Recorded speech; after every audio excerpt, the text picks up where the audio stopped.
بسم اللہ الرحمن الرحیم۔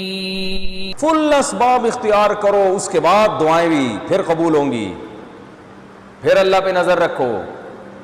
سمجھ رہے ہیں کہ نہیں سمجھ رہے ہیں؟ ہر چیز میں، اور ہمارے نبی نے اسباب ہم سے زیادہ اختیار کیے ہیں۔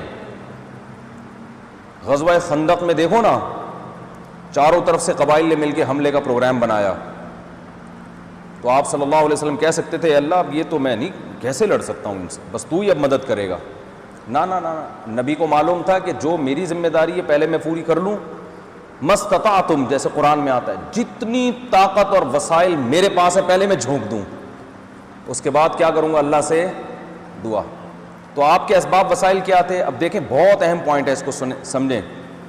آپ کے پاس کیا تھا بھائی؟ پہلی بات تو یہ کہ یہ اتنے سارے قبائل مل کے جب حملہ کر رہے ہیں ایک اکیلی قوم پر، تو اس سے پہلے عرب نے یہ جنگ کبھی دیکھی ہے ہی نہیں، تو عربوں کو اس جنگ کا نہیں پتا۔ میرے ارد گرد تو سارے عرب ہیں، عمر ابن خطاب رضی اللہ عنہ، ابو بکر صدیق رضی اللہ تعالیٰ عنہ، بلال حبشی، عبد الرحمن ابن عوف، یہ تو سارے عرب لوگ ہیں۔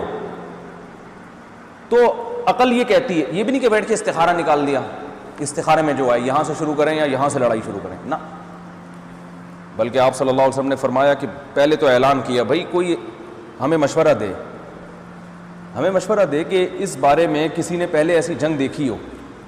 عرب میں نہیں ملے، سلمان فارسی آئے جو ایران کے تھے، فرمایا کہ یا رسول اللہ ہمارے یہاں ہوتا ہے، سارے قبائل جب مل کے حملہ کرتے ہیں ہم یہ جانتے ہیں پہلے سے یہ جنگ کیسے۔ آپ نے فرمایا کیا کرتے ہو؟ کہا کہ ہم خندق کھودتے ہیں۔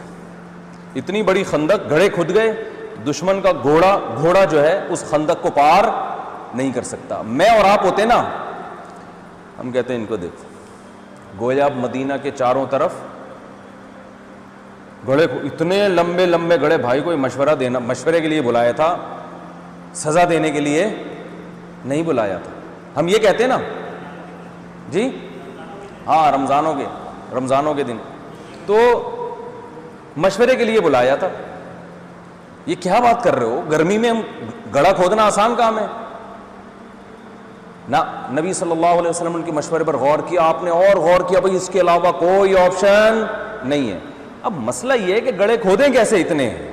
یہ آسان ہے بھائی، اتنے کوئی کرینے تھوڑی تھی اس زمانے میں، کتنے گڑھے کھودیں، کتنے دن لگیں گے اس میں، اور پہلے ہمارے پاس کھانے پینے کو ہے نہیں، معاشی سارے تاجر تو ادھر آ جائیں گے، سارے زراعت والے ادھر آ جائیں گے، گڑھے کھودنا آسان کام ہے بہت، لیکن آپ کو پاس اسباب کی دنیا میں اس کے علاوہ کوئی آپشن نہیں تھا۔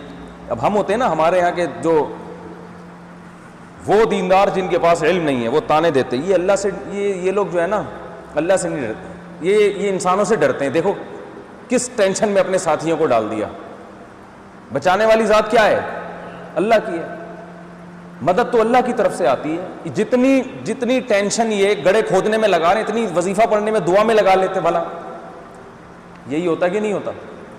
بھائی جتنی ٹینشن یہ حفاظتی تدابیر میں لگا رہے ہیں، انسانوں سے ڈر رہے ہیں، ان کو موت سے خطرہ ہے، موت سے ڈرتے ہیں۔ ایک طرف شہادت کے فضائل کہ شہادت اتنی بڑی چیز ہے، اور ایک طرف موت سے بچنے کا ایسا انتظام کہ گڑھا کھودنے میں پتہ نہیں کتنے شہید ہو جائیں۔ بھائی یہ تو بس اب اللہ سے دعا مانگو، بھائی یہ تو نہیں ہو سکتا، بھائی کھانے کو تو روٹی بھی نہیں ہے، اور نہ نبی نے فرمایا اس کے علاوہ ہمارے پاس کوئی، میری امت کو سبق دلانا ہے۔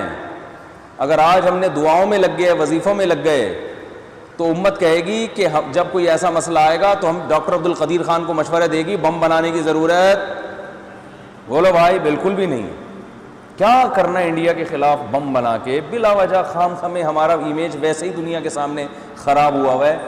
ڈاکٹر عبد القدیر خان کو کہتے چلیں نکلے بستر اٹھا کے، چلا کریں، 4 مہینے لگائیں، خانقاہ میں جائیں، حج کریں، 6 عمریں اور کرا دیں ہم۔ خدا کی قسم ڈاکٹر عبد القدیر خان کا ہم پر اتنا بڑا احسان ہے۔ میں نے ایک بہت بڑے عالم سے سنا جو بڑے پرہیزگار ہیں، کہتے ہیں اگر ڈاکٹر عبد القدیر خان نہ ہوتا تو آج ہماری داڑیاں محفوظ نہ ہوتی۔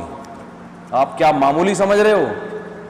کہ یہ جو ہماری داڑیاں اور ہم پگڑیاں پہن کے عزت کے ساتھ بیٹھے ہوئے ہیں اور نمازیں پڑھ رہے ہیں اور بیانات کر رہے ہیں اور مدرسے چلا رہے ہیں، ہمارے جو ایٹمی سائنسدان ہیں ڈاکٹر عبد القدیر خان کے علاوہ بھی جنہوں نے تعاون کیا، یہ ان کی برکت ہے, ان کی محنت ہے کہ آج ہم عزت کے ساتھ بیٹھے ہوئے ہیں اس ملک میں. لیکن ہمارے دیندار طبقہ مانتا ہی نہیں ہے. وہ کہتے ہیں وہ جو بابا ہے نا کلفٹن پہ, انہوں نے سمندر کے پانی کو روک کے رکھا ہوا ہے, وہ فلانے نے روکا ہوا ہے. میں خدا نخواستہ کسی عالم بزرگ کی توہین مقصد نہیں, علماء کی وجہ سے تو آفتیں رکتی ہیں, علماء کی وجہ سے, بزرگوں کی وجہ سے تو بلائیں اللہ تعالیٰ ٹال دیتا ہے, یہ تو حقیقت ہے. لیکن ہمیں نبی کی سیرت میں کیا ملتا ہے بھائی؟ دونوں کام ساتھ ساتھ لے کے چل رہے ہیں. اللہ کو بھی راضی کرنا ہے اور اسباب اور وسائل بھی اللہ کے کہنے سے اختیار کرنے ہیں. اللہ ہی نے کہا ہے کہ اختیار کرو. تو اب آپ دیکھیں رسول اللہ صلی اللہ علیہ وسلم نے غزوہ خندق میں کیا انتھک محنت کی ہے. یہاں تک بھوک سے صحابہ نڈھال ہوئے ہیں کہ پیٹ پہ پتھر باندھے, اور آپ نے کہا ہم بھی تمہارے ساتھ ہیں, 2 پتھر آپ نے پیٹ میں باندھے. یہاں تک کہ اس لڑائی میں آپ کی 4 نمازیں قضا ہوئی ہیں, کیونکہ تیر اندازی اتنی ہو رہی تھی کہ نماز پڑھنا آپ کے لیے ممکن نہیں تھا. مگر جان بچانا پہلے ہے, نماز بعد میں. ہم ہوتے ہم کہتے لو نماز تو بلاؤں کو ٹالتی ہے, نماز تو مصیبتوں کو ٹالتی ہے, نمازیں قضا ہو رہی ہیں. اور اتنی اس سے بڑی خوش قسمتی کیا ہوتی ہے کہ نماز پڑھتے ہوئے تیر لگ جائے؟ اس سے بڑی کوئی خوش قسمتی ہو سکتی ہے؟ نا نا نا. نبی صلی اللہ علیہ وسلم کی 4 نمازیں قضا, کیونکہ جان پہلے ہے, نماز بعد میں. کیونکہ آپ صلی اللہ علیہ وسلم جانتے تھے بھائی اگر ہم نے نمازیں شروع کر دی, تیر آ رہے ہیں, تو یہ چند لوگ نماز پڑھ کے شہید ہو جائیں گے, قیامت تک پھر کوئی دنیا میں نماز پڑھنے والا باقی نہیں بچے گا. جب دشمن کو ہمارے جو کریم ہے وہی شہید ہو گئی, ان کو بچاؤ پہلے. ڈاکٹر عبد القدیر خان کی بس داڑھی نہیں ہے, ورنہ وہ بھی بڑے مذہبی آدمی ہیں, علماء کا بڑا احترام کرتے, جامع رشید آ چکے ہیں وہ. اس وقت اندازہ ہوئے تو سارے مذہب سے محبت کرنے والے لوگ ہیں. تو ہم نے ایسے ایک سائنٹسٹ سے پوچھا, ہم نے کہا کہ آپ لوگ تو سارے ماشاءاللہ نمازی پرہیزگار, لیکن جو ہماری یونیورسٹیوں میں جو سائنسدان بن رہے ہیں وہ تو اکثر مذہب سے باغی ہوتے ہیں. تو انہوں نے کہا کہ جس لیول پہ ہم محنت کر رہے ہیں اور ملک کی خدمت کر رہے ہیں جتنی انتھک, یہ اللہ کی رضا کے جذبے کے بغیر ممکن نہیں ہے. کیونکہ زندگیوں پہ کھیل کے ملک کے لیے محنت کر رہے ہیں. یا تو انسان دولت کے لیے کرتا ہے, شہرت کے لیے کرتا ہے, جان کو خطرہ ہوتا ہے ان کی سائنسدانوں کی. انہوں نے کہا یہ جو ہم نے پاکستان کی خدمت کی, اگر جنت جہنم کا تصور نکال دو اللہ کی رضا کا, تو اتنی محنت اتنے کم وسائل کے ہوتے ہوئے نہیں ہو سکتی. وسائل ہو تو پھر تو سب کچھ ہوتا ہے. تو انہوں نے کہا یہ تو سب اللہ کی رضا کے جذبے سے یہ کام کر رہے ہیں. تو جو لادینی قوتیں ہیں اور جو دہریت اور ایتھیزم دنیا میں پھیل رہا ہے, یا مذہب مخالف قوتیں دنیا میں پھیل رہی ہیں, ان کا مقابلہ کرنے والا صرف کون ہے؟ اسلام ہے.